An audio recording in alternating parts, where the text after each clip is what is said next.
Myftinia e Shkodër ka zhvilluar konferencën e 14 vjetore me temën Rimokombja e vetdijes islame, një veprimtari fetare dhe shkencore që bëri bashkë imam, teolog dhe thirrës islam nga Shkodra.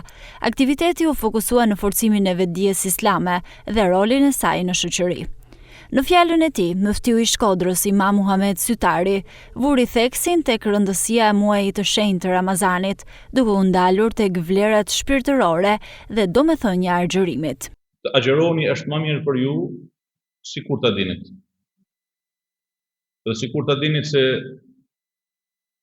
sa informacione edhe shënime me vlerë, edhe këshilla e mesazhe të rëndësishme kanë lanë të shkruara hoxhallarët dhe dietarët e shekujve,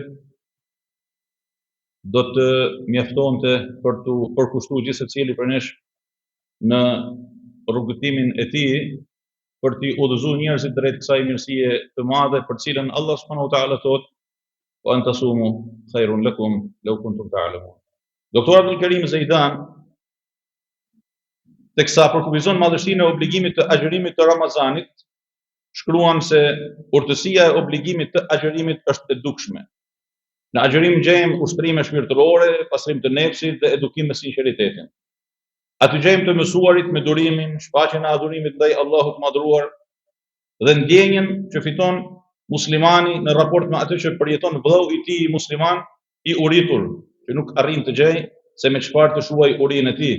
Është koha që ta dëshmojmë besimin dhe identitetin tonë islam nëpërmjet përkushtimit maksimal përgjatë muajit të agjërimit, duke u angazhuar për të ndjerë fshehtësitë e tij, që jetës i falin dritë udhëzimi dhe njeriu e mbajnë për dorë për të mos devijuar dhe rrëshqitur në llumin që shitet si zhvillim.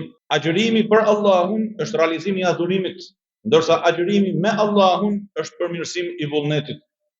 Agjërimi për Allahun është cilësi e çdo adhuruesi, ndërsa agjërimi me Allahun është cilësi e çdo synuesi që kërkon të vërtetën.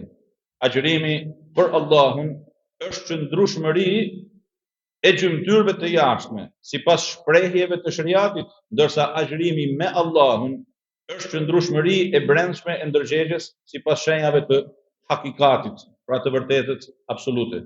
Ai që dëshmon muajin përmbahet nga ushqimi dhe pija në ditë të caktuara, nga gjërat që e prishin agjërimin, ndërsa ai që dëshmon të vërtetën, Allahun, përmahet në çdo kohë nga dëshmitë dhe vëmendja ndaj krijesave.